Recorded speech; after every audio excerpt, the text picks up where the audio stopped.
Circus knows that a racing driver chooses his life on the understanding that death might choose him, but it still hurts when it happens. And as the day for the Belgian Grand Prix approached, the gloom was hard to shake. Despite all the safety improvements in recent years, cars so powerful can't be as safe as your saloon, especially when the turbo catches fire, as Fabi's did while he was busy qualifying on the first day at Spa.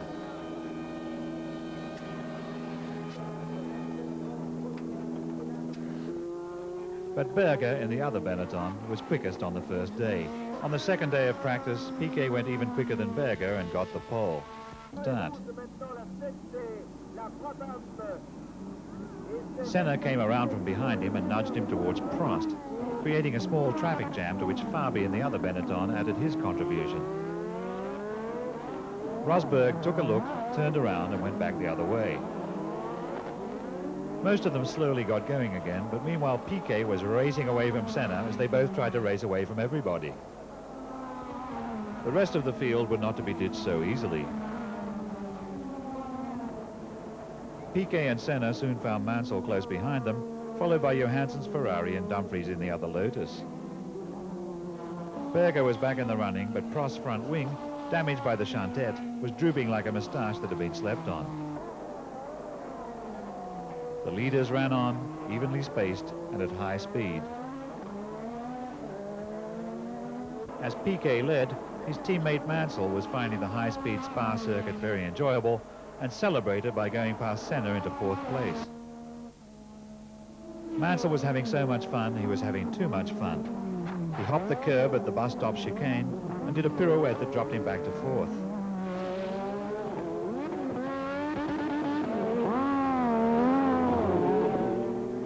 With uncharacteristic decorum, Rosberg headed for the slip road and retired, probably because of nicotine starvation. They had still not given him a helmet with a little hole in it. Piquet was still leading. Mansell, the British bulldog, was now eager to retrieve the bone he had dropped while dazzled by the spinning scenery. He took back third place from Johansson.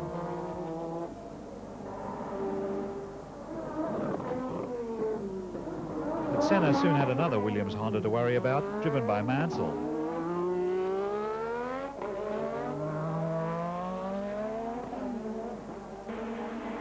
Prost's newly nosed McLaren was moving up all the time.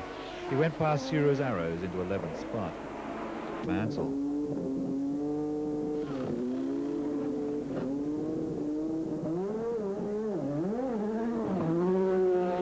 Senna went off after Mansell at a rousing clip, arriving on the track out of the pit lane just in time for Mansell to gallop by.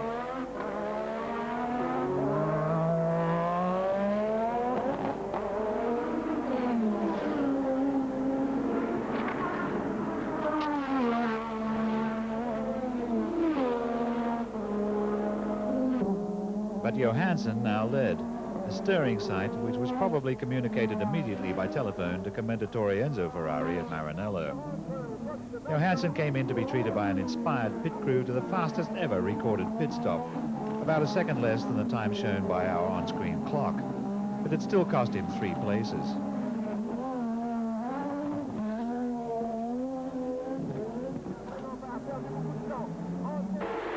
Prost was still moving up.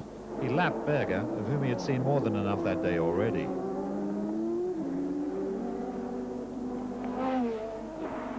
In the closing stages, Johansson on fresh tyres came up behind Alboreto, who hadn't stopped at all.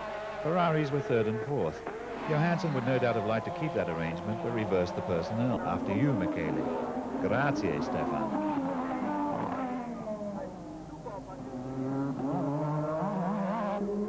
Mansell came home the winner, with the lap Streff bobbing in his wake.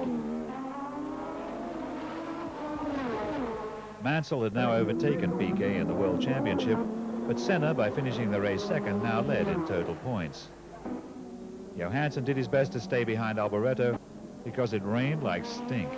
Senna slowed down by about 1 mile per hour. Fabi's Benetton slid along in high-speed contact with the pit wall, demolishing all the pit signal boards, slicing off its own nose, and he steamed on for the pole. Mansell's moustache was matched by his car when a nifty pair of shockwaves formed in the wet air at each end of his flying wing. During the Sunday morning warm-up, Tombe had another crash in his Lola, and this time he hurt his leg so badly that he couldn't race. This was tough on Tombe, but once again you couldn't help wondering how much worse it would have been in those days, not long ago, when the cockpit used to crumple if you looked at it. Mansell had dominated practice, and he now started the race as if he intended to dominate that as well, an idea that Senna liked little and Piquet not at all. The McLarens had also done well in practice and were keen to prove that the race would not be a Williams-Honda benefit. Prost soon got past Piquet, but like everybody else, he found himself held up by Senna, who materially aided Mansell's getaway by monopolizing the racing line, thereby endearing himself even further to his fellow practitioners.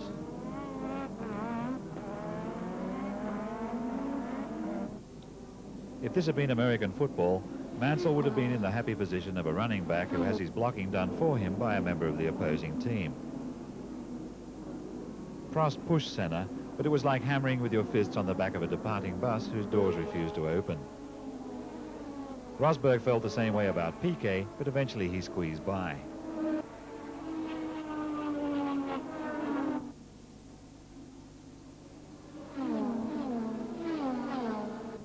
Senna had held Prost up to the point where Rosberg could get a shot at his own teammate if he timed it right.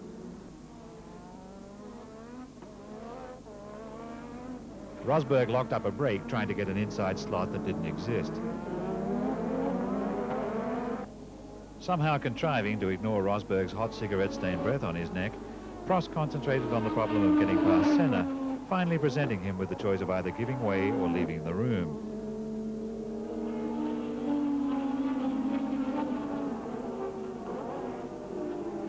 Apparently depressed by this, Senna dropped 4 places, with Prost, Rosberg, Piquet and Arnoux Ligier all ahead of him.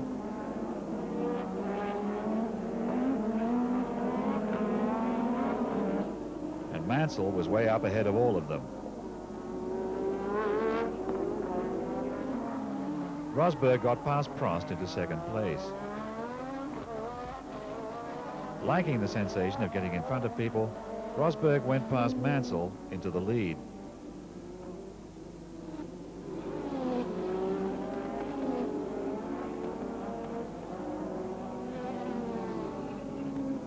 Mansell took a squint at his fuel readout and let him go. Rosberg, who either didn't have a fuel gauge or didn't know where it was on the dashboard, went. But when Rosberg came up to lap Alan Jones's Lola, he left a hole in which Mansell could see the possibility of profit at low cost. Smoothly, Mansell nipped back through the window into the front parlor.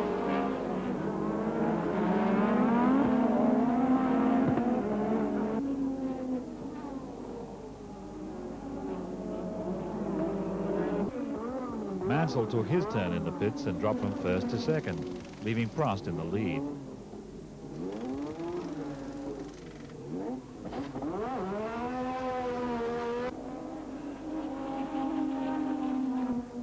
Prost came in expecting to drop from first place to second or maybe third, but his new left rear wheel stuck on a hot axle stub and he went back out fifth.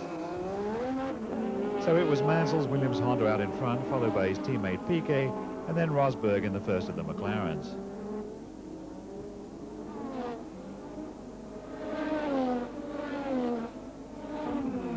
Piquet made his scheduled pit stop and dropped from second to fourth.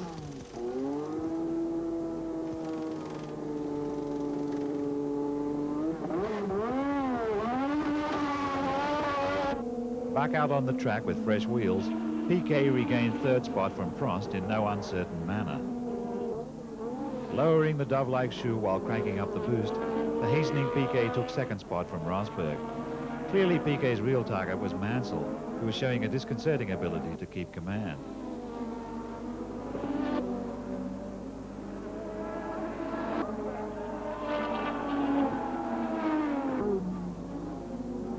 Prost took third place from Rosberg, who was running out of fuel and waved him by, while Piquet powered on ahead of them in search of Mansell's distant sparks and exhaust flames. But Piquet had overcooked his tires, which had broken out in blisters and needed to be replaced in a pit stop that dropped him back to fourth. 6 slicks. Doing it all over again, Piquet raced past Rosberg back into third place, but his increasingly authoritative colleague Mansell was a long way up ahead.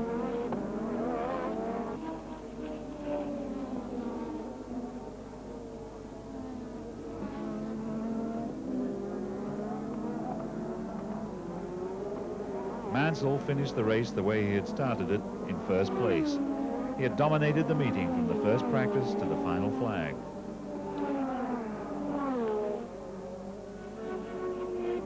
Senna once again went all out for the pole. Mansell did his best not to let the Brazilian get a swelled head, but when Senna's time was signaled to Prost, he couldn't believe it. But even Senna found the circuit a bit of a sweat. Senna and Mansell did their by now standard sprint for the first corner, with Senna narrowly arriving first.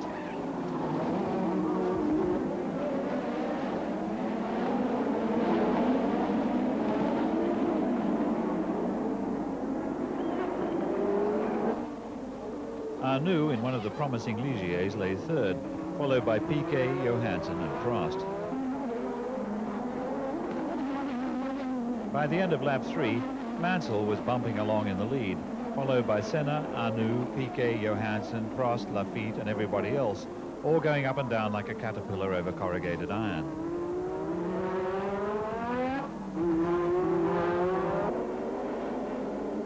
But Senna, not content to run second, turned up the volume and took the lead back from Mansell, whose back brakes were playing up.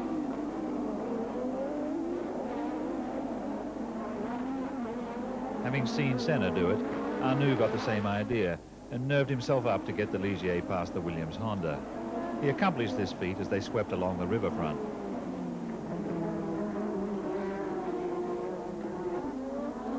But Senna was now right out on his own. Arnoux was now in the lead, but found himself challenged by his teammate Lafitte. Two Ligiers at it hammer and tongs. To the delight of his many admirers, Lafitte kept the lead no matter what was happening behind him, and a lot was, because although Arnoux dropped back, he held up Mansell, Prost, Piquet and Senna. Piquet went past Prost, but Mansell was still stuck behind Arnoux. Senna got past Prost.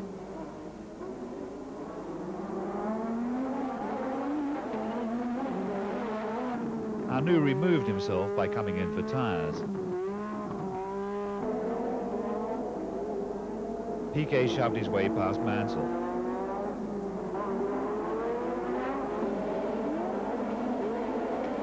And so did Senna. Piquet drew a bead on Lafitte and in due course went past him into the lead.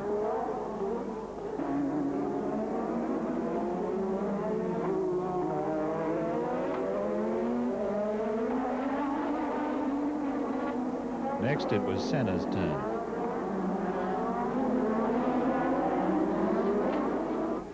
Lafitte needed new tyres.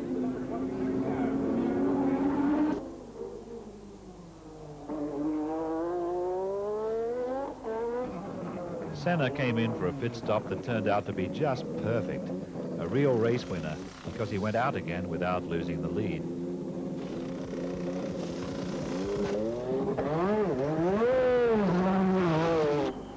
Piquet, perhaps a trifle peeved, took it out on the riverfront wall.